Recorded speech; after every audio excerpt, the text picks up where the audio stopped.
And welcome back to the Midday Show. I'm Jeff Everett. He's Mark Messina. We have bobcats. We have Dogecoin, intermittent fasting. We have a little bit of everything for you today. How you doing, Mark? That is a question you do not want to ask me today.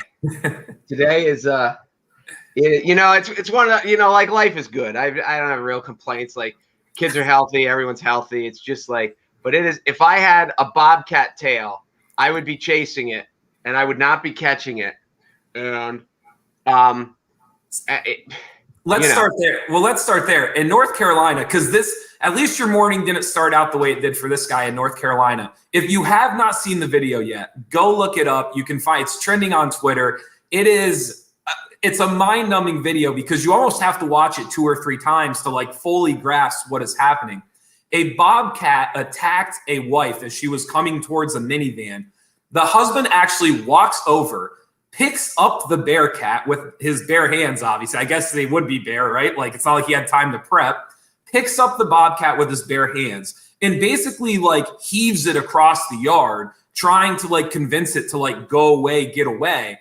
It is, like, almost mind-numbing to watch. It takes a second to realize kind of what's going on. Well, as you said, to watch it a couple times. Yes, and this is a perfect example. Like, my day sucks. And the worst part of my day hasn't even happened yet because it's going to get worse. But I have not had anyone attack, a bobcat has not attacked me. I mean, when you say it's a 45-second video, so it will not take up your whole day. So when you say you have to watch it a couple times, you're dedicating, 3 minutes of your life. Sure. But they're in the driveway. The camera is a security camera off their house. So it's not like they're in some godforsaken parking lot at a wherever out in the country, like they're in their driveway. And as you talked about it, to me, they're what makes the video great, other than watching the guy heave this thing across the yard, is he does go from really nice guy who's waving to the neighbors to swearing at I'll shoot the bleeping thing. Right. And then there's a point where he yells to a neighbor lady, like, a bobcat just attacked my wife. And he says it very clearly, even though he's obviously ramped up at this point. Right. But he says, a bobcat just attacked my wife. And the lady responds with, a what? And I know you talked about it before we went on. It's a very natural, like the lady was like, obviously externally processing it because she's like, did he just say a bobcat? But whenever you're in a moment of crisis, like this is for the guy, because after he threw it, it kind of ran back back onto the house. Like, I don't know, maybe this lady had like a pork chop in her pocket or something that this bobcat was after. But whenever you're in one of these moments and he very clearly says, a bobcat just attacked my wife, and the lady says, a what? And you're like, I don't have time to repeat myself. Like, I just said it's a bobcat. It is. Why did you listen the first time? And that just makes me laugh because it's all very natural. You and I might have done the same thing.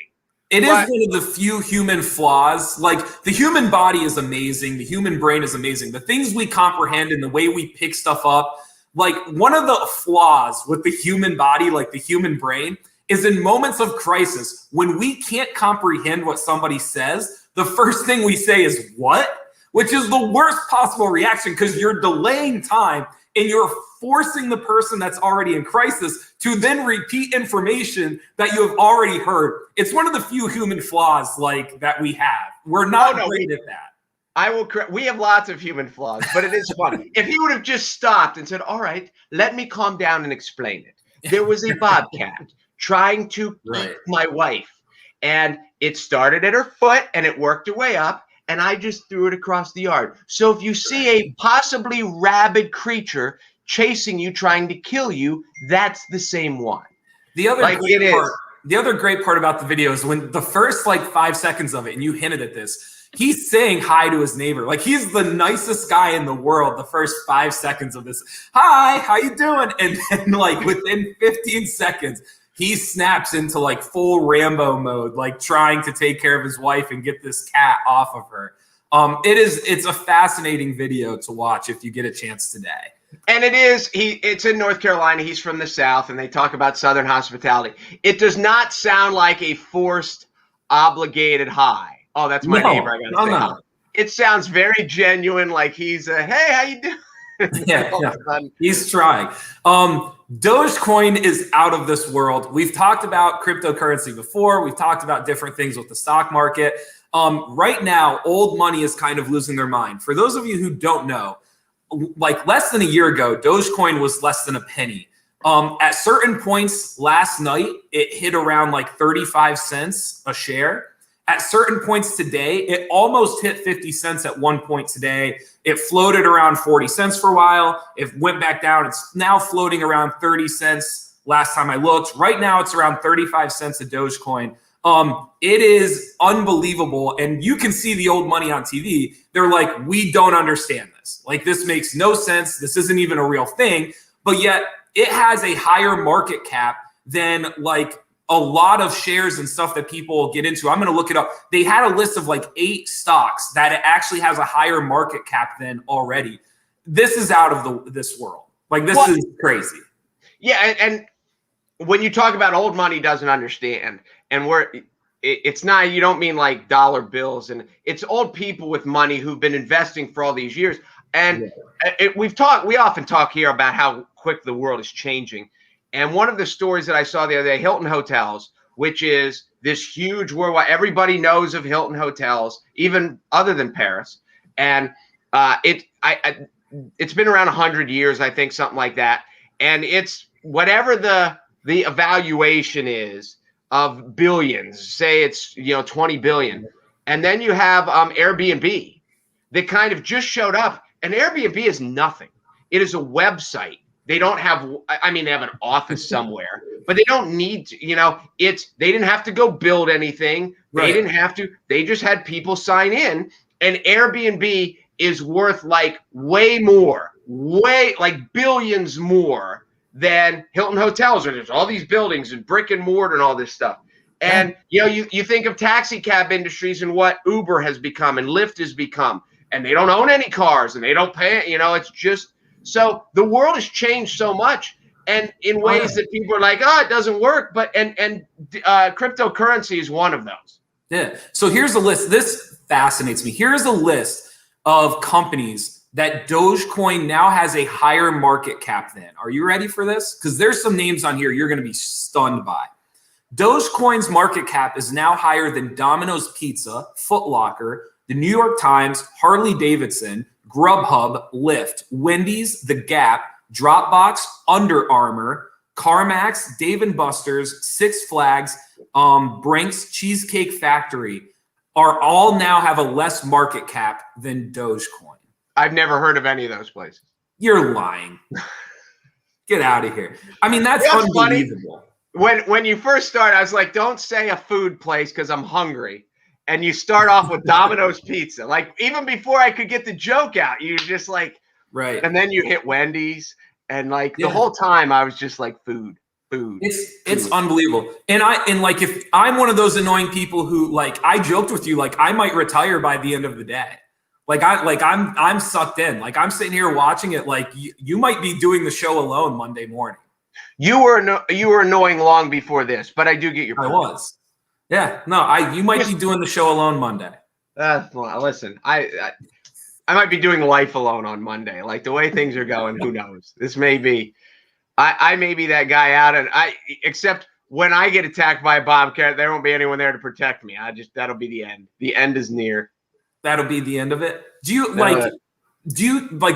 regret it all, like, not getting into it at all? Like, or are you just like, this is so far like out of my realm that it's like cryptocurrency? Yeah.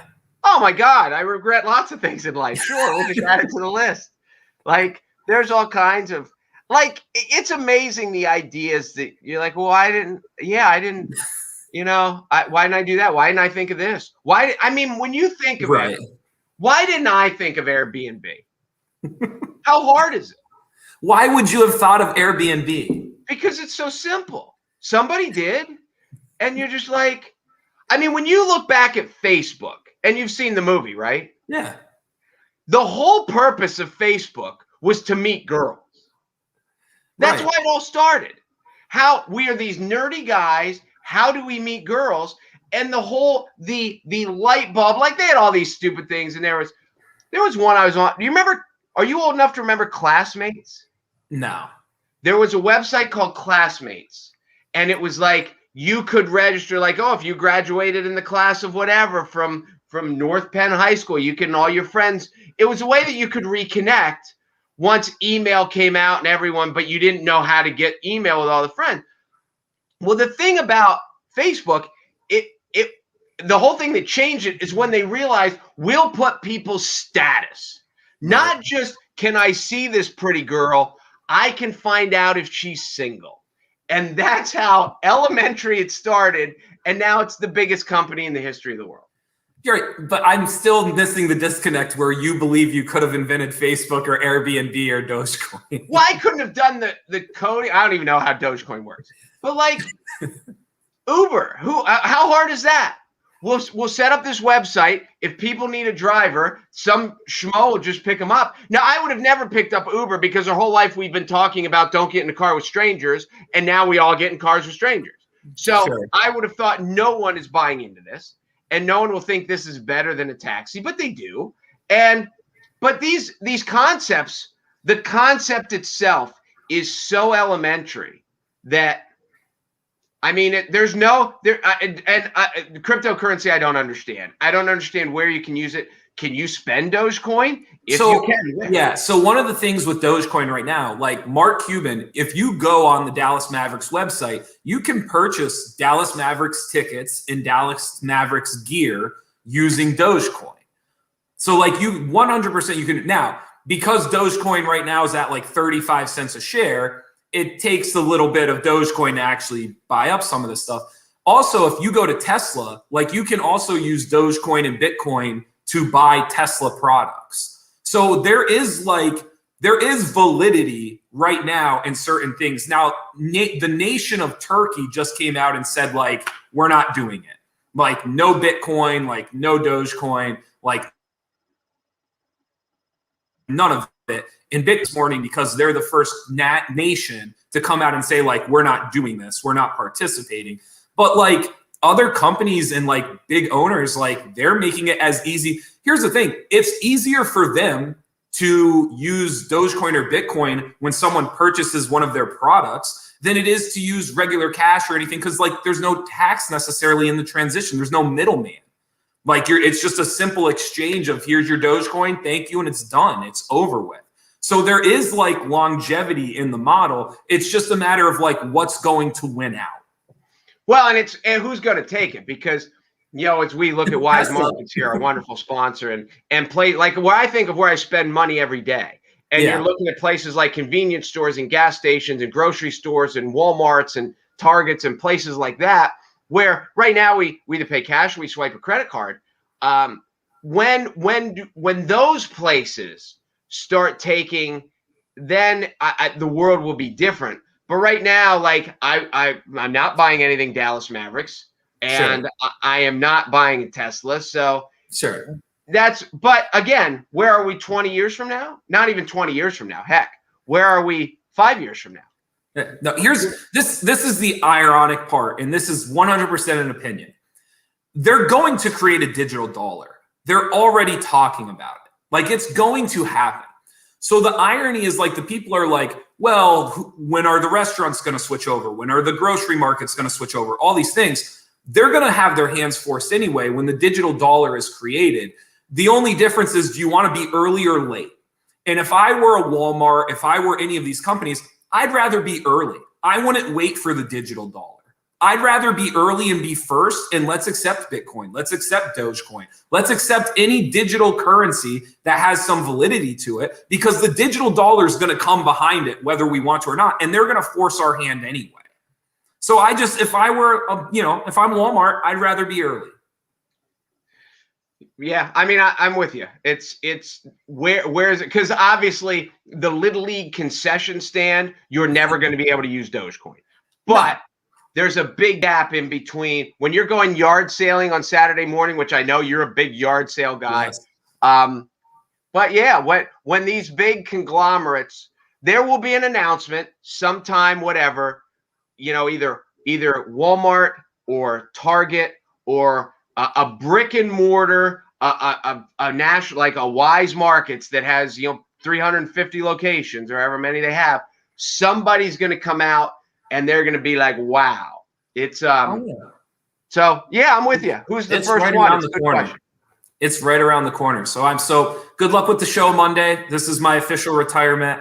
I will be living off of Dogecoin for the foreseeable future. So I may be living in a van down by the river just because it's simpler and it's just maybe my kids will come visit me every now and then, and maybe not. Who knows? Yeah. You can use some of my Dogecoin to stay warm and fill your stomach. And I'm just going to eat it? I guess. I don't know. I don't know what you can do with Dogecoin. All I know is it's worth a certain amount right now and I'm retiring. There you go. Let's jump to intermittent fasting. Well, here, we should mention we're not spinning the wheel. Oh, yes. There's no wheel here today. And no wheel today. We'll be back. We almost are at 500 members in the Facebook group. We are going to do kind of like we're going to do something for the 500th member. We're not going to tell you where we're at yet or anything like that. But if you are the 500th member, consider yourself a winner. Because we are inching closer to it. We're going to give you a Dogecoin. I would love to give somebody a Dogecoin. Well, and that's what we're going to do. At the beginning of each show, when we're trying to decide topics, we're going to flip a Dogecoin. And that's what is it heads and tails? How does that work? I don't even know. Have you ever seen, real quick, there's people have proposed the D on the thing. And then they have this little, is it a Shuba? What kind of dog is that?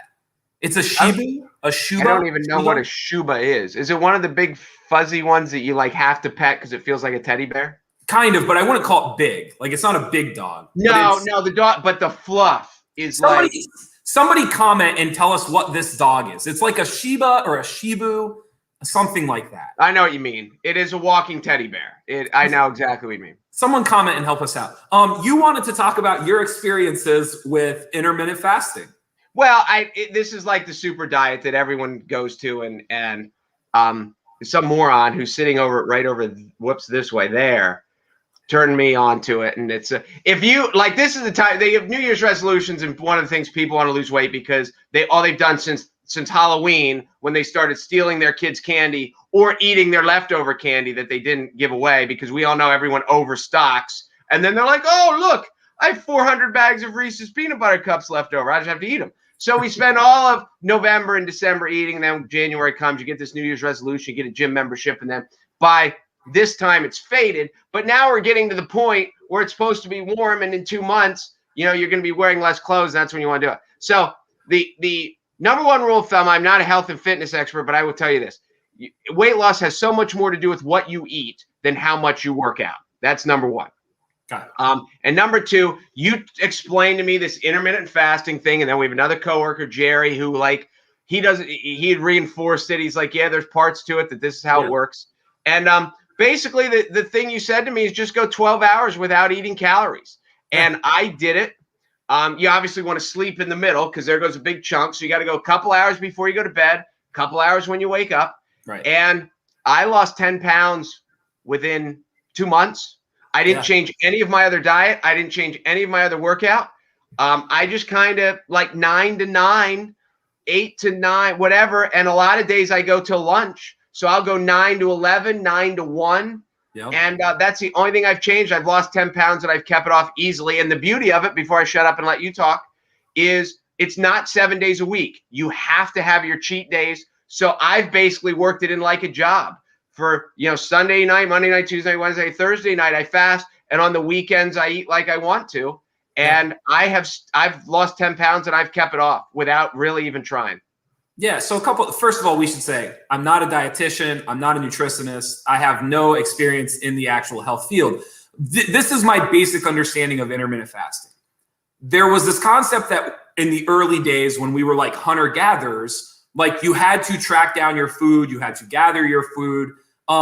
There was you went extended periods of time where you just didn't eat. You naturally fasted. And as we've grown into the industrial age and how we live now, that no longer exists, right? So there's the majority of people in society, they never go more than 10 hours without eating. And your body is basically designed that once you get to that 12-hour, 14-hour, 16-hour moment of fasting, your body basically kicks in and it starts to eat up and the stored energy and all the stored the terminology that I don't know, because again, I'm not a nutritionist or a dietitian.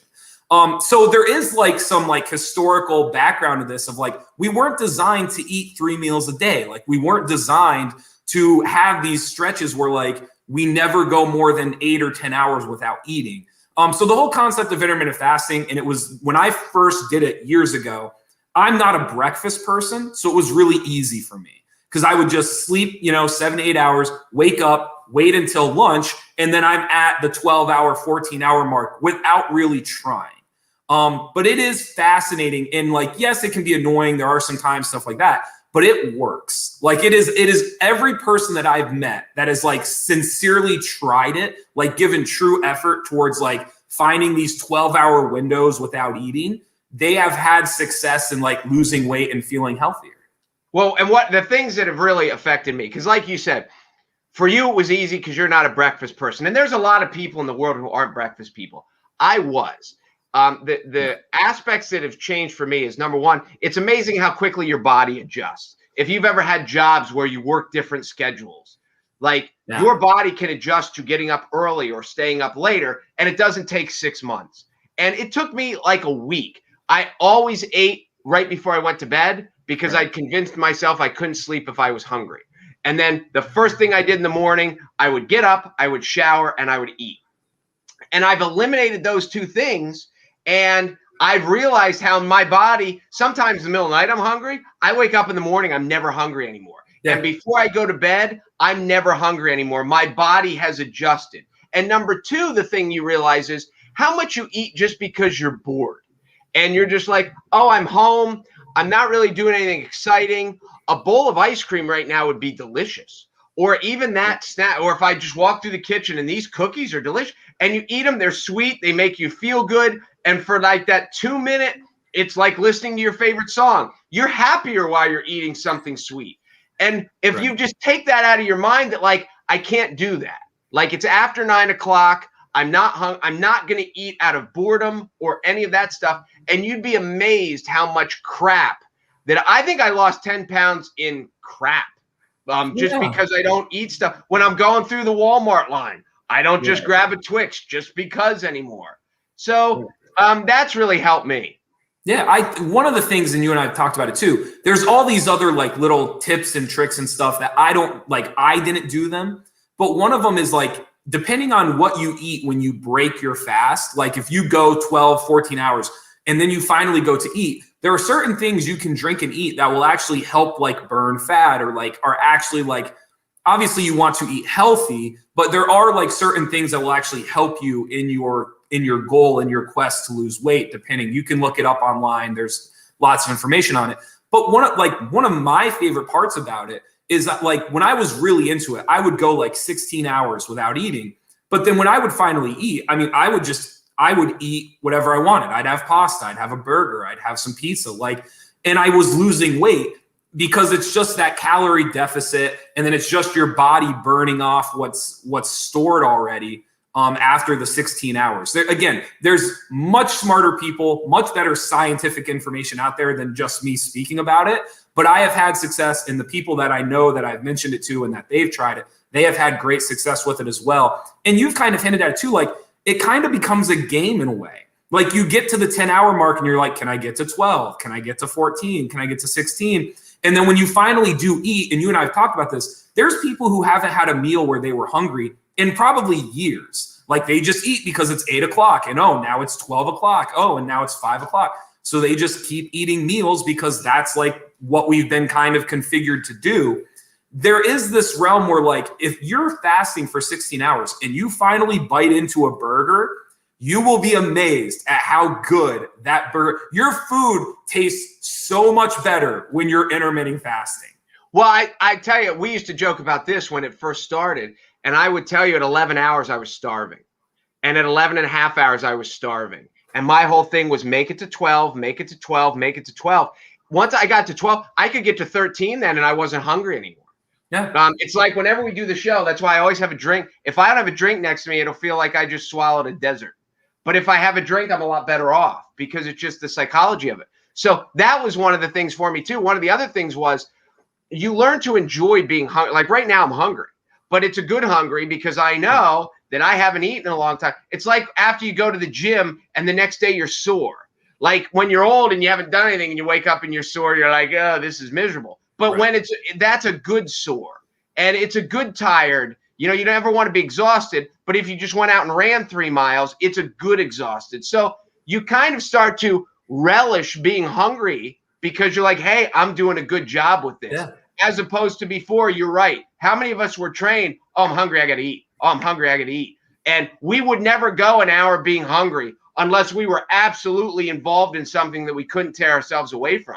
But the uncomfortableness of it, you're right. There's people who haven't been hungry in years because whenever they're a twinge or whenever they look at the clock, they're like, I got to go eat now. And this fasting changes that mindset. No, it is. I would love to find somebody who it didn't work for. As you said, it works for everybody. Yeah, I would. So here's one of the things, and you and I kind of talked about this. I think on Monday I'm going to weigh in because I certainly put on the COVID-15. Like I did not intermittent fast over COVID, and I did not I used to go to the gym and play basketball. The moment that I couldn't play basketball because of COVID, I put on 15 like that. It was almost amazing how fast I put on weight.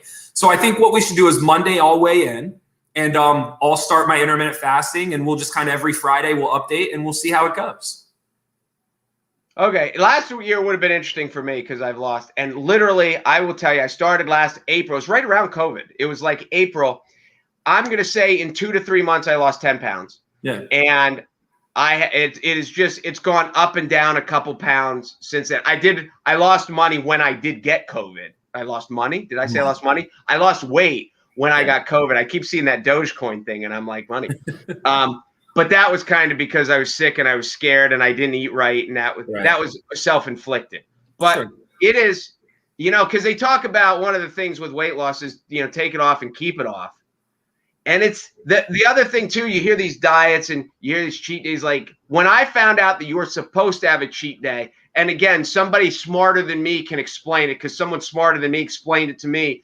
Your body has to, it's just how your body reacts to food and how it doesn't. If you get in a pattern, then your body will change and it won't burn it right. But I cheat all weekend and I still don't gain weight. But Monday through Friday, I'm good. Yeah, no, it's a very food friendly, because I don't want to call it a diet, but whatever the exercise is, whatever intermittent fasting, the decision to do it, it is very food friendly. Like when you get to eat, like you get to eat.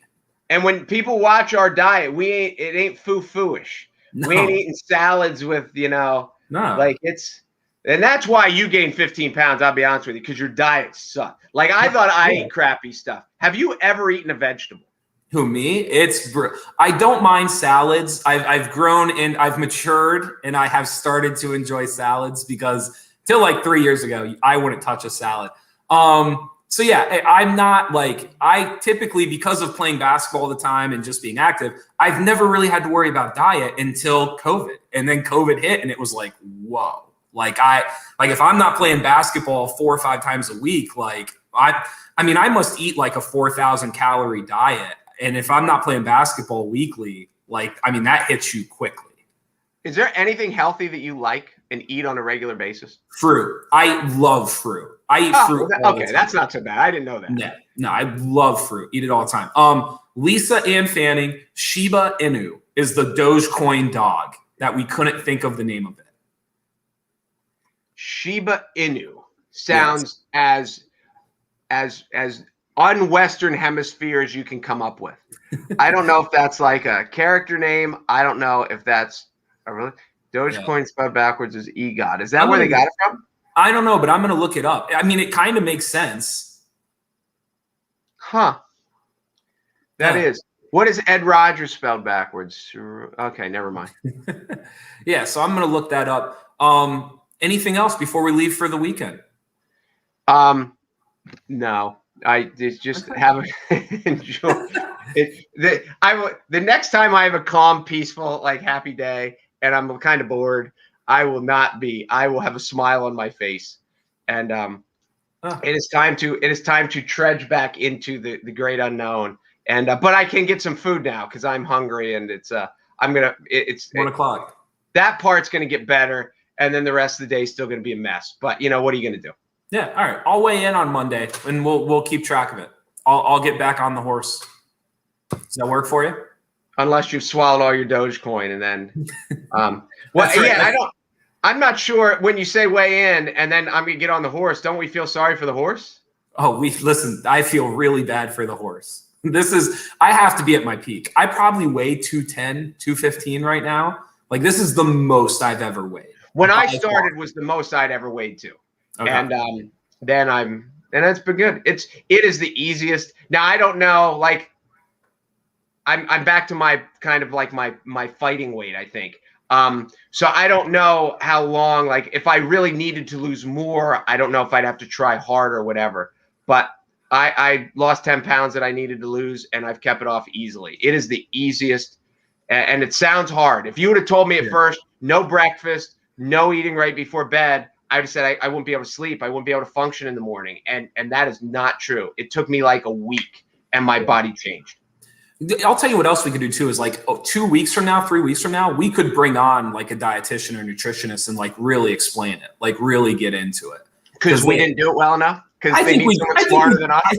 I think for us, we did a great job. I just know there's people much more intelligent that would do a better job than what we just did. So. I have been fascinated by it, by just knowing me and my habits. And for each individual person that has individual habits, you know, because I know that people, like when they try to quit smoking, they're like, I have a cigarette the first thing I do when I wake up in the morning. And it's not, I shouldn't say it's not the nicotine, but it's the habit of it, and that you enjoy the habit. Yeah. And one of the things was I'd eat right before I go to bed. I'd eat when I got up. And I knew how you know, some of the breakfast foods that aren't that good for you and stuff like that.